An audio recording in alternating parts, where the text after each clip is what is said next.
Hola, buenos días, es Nico.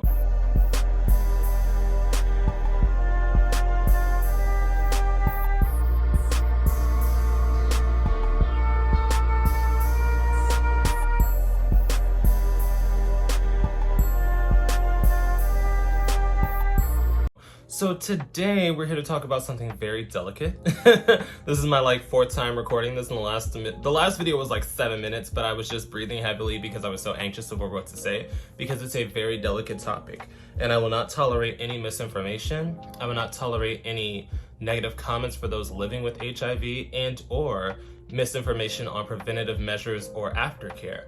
So, we're here to talk about the fact that the CDC has essentially came out and said that heterosexual couples have now outnumbered gay and bisexual men with HIV contractions.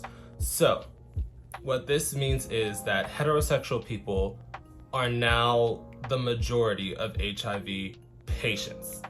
Essentially meaning this is not a gay disease. And I say this because it's been pushed with this narrative that this is only an LGBT incident, and I really wish that heterosexual people were as informed as we've been forced to be. Because I don't know if you know this about me, but when I was growing up, I was in a very strict Catholic multicultural family, and when I was outed, I was consistently told that I was going to catch AIDS and so from that point, I was deathly afraid of sex. Nico, how did you evolve into this sex-loving, free-spirited person? Well, I had to move and learn on my own. I had to get the education to know what I was doing, because I, back in that time, was so terrified that even when I wore a condom to prevent, HIV transmission, even when I wore a condom, afterwards I would pour water in it to make sure that there weren't any holes. I would still have panic attacks because I had officially had sex. I didn't have sex until I was 19 just because of the fear and because I was in a very sheltered household. So I had a very unhealthy relationship and fear of sex. And at that point, I began to figure it out on my own, because there was a situation where I did not use a condom. So essentially, we were having sex. I'm visual, so I'm a finisher. So I usually blast wherever, on the booty or whatever. And then I stuck it back in because he pushed it back out. And it was a lit night. It was a lit night.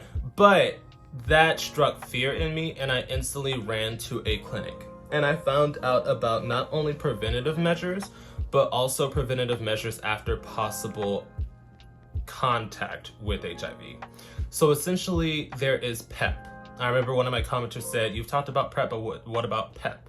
Essentially, PEP is something where if you've come in contact with someone who is HIV positive within the next 72 hours, if you take this medical cocktail, then you will not contract HIV. It is just as effective as PrEP, so 96 to 100% effective. I was lucky enough to find a clinic that would sponsor me and get me on the right programs, and from there I found out about PrEP. And PrEP is another preventative measure, but it's a daily pill that prevents HIV to a 98 to 100% chance of efficiency. Why is there that gap? Because some people do not take their medicine every day. And if you do not take the pill every day, it lowers the effectiveness of it. People are usually scared of PrEP, not only because of the stigma of HIV, because I remember when I worked with an HIV preventative team for an organization. Yeah, I'm informed about this. When I worked with the team, I would go out and tell people about PrEP and how they're working on an injectable version, which is now mainstream. I think you've all probably seen it. It's being advertised. I was one of the people doing the research. Not doing the research, but getting the research participants. So I had to be very informed on the situation. Point is, when I would go out to talk about preventative measures, people would snoot their nose up at me. They would be like, oh, I'm not having unprotected sex. Oh, I don't need to be on PrEP. Oh, blah, blah, blah, blah. And I was going to Black and brown communities because we are the ones that do not have the reach. We don't have the education on sex health and how to get the proper medical care.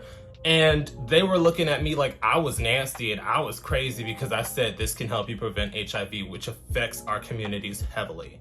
Because you don't understand how many people I know in my personal life that have contracted HIV. And it's just a they had the mindset of, I'll be careful, oh, I'm only in relationships, I don't need to worry about this kind of thing.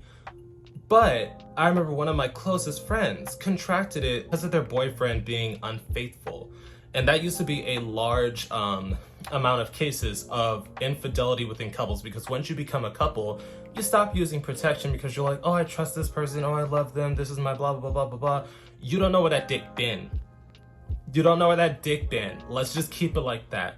So when I'm in relationships, I still take my PrEP because I don't give other people control of my sexual health. I don't give them the autonomy over my body, because at the end of the day, this is my body and this is my one life. And I don't want to make this a fear-mongering speech. All I'm saying is there's a way to prevent it, because though it's no longer a deadly life-ending disease, if you have treatment, it can still cause health complications. So it's just important that you're careful. And even if you do contract HIV, it's not that big of a deal, because like I said, you can get treatment, because there are multiple services that fund proper treatment for those that can't afford it, such as the Gilead program. That's where I get my PrEP from. So it's just a little research, or go to your local clinic and they could probably tell you more about it. But I definitely suggest anyone that's actively having sex, get on PrEP if you are not using protection. And even if you are using protection, look at it. Because most people were afraid of PrEP because of the bone density issues that Truvada caused. But now they have seen the effectiveness of Descovy and switched it to that. So the bone density issues are not that big of a deal. And people are like, oh, what about your kidneys? Or what about your... If you take Advil for a headache, bitch, that's going to affect your kidneys. Any medicine is going to affect your kidneys. That's why they had to tell you that. I've been on PrEP for I'm 25, for 4 years. 5 years. 5 years. And I was on Truvada for 3 of those years, and then I switched over to Descovy. I've had no issues. I've had no issues with my kidneys. I have no issues with my bones, but maybe that's just me, so don't just take it, don't take my word for it entirely. But I'm telling you that in my experience, it has been safe and it has been a lifesaver, just because I've been in situations where I've had sex with somebody that I trusted, somebody that I was familiar with, and then they told me, are you still on PrEP? Because I tested positive. So I mean, it happens. Everyone can possibly contract it. It just takes one time. It's like a pregnancy. It takes one time. So it's just better to take preventative measures. And I think this is interesting that this announcement has come out, because heterosexual people do not normally get tested. When they use contraceptive, it is for the sole purpose of not getting pregnant, and they let everything else go to the back of their mind and they don't think about it. I have so many heterosexual friends that are surprised that I get tested every 3 months, and they think that I must have a shit ton of sex, when honestly I haven't had sex in 4 months. But it's more so they think I must be having a shit ton of sex because I consistently get tested, but that's what you're supposed to do. You're supposed to get an annual sexual checkup every 3 to 6 months if you are sexually active. And I know a few heterosexual people that haven't been tested in years. They've never been tested. They go by the theory of, oh, I'm fine, I'm okay. I remember I saw a Twitter thread where people were like, oh, I think you gave me chlamydia. He's like, oh, my pee don't burn. No, that's not me. I don't have those symptoms. And I'm like, certain STDs, STIs do not show immediate symptoms. Some sit in your body and just grow. Like syphilis is not an immediate thing. It sits there and it grows. So it's best that you're taking preemptive measures and actually going to get tested. So with this conversation, I wanted to open the dialogue of, what do you think? That heterosexual people are now the main carriers of HIV, and it is no longer quoted as a gay disease. How do you think we can go forward with this? And how do you think we can push treatment? Because I've seen, even in doctors' offices, PrEP is not only being pushed to gay and bisexual men, they're pushing PrEP to heterosexual women, such as Black women, because they are also affected a lot by the HIV virus. So I mean, there are preventative measures.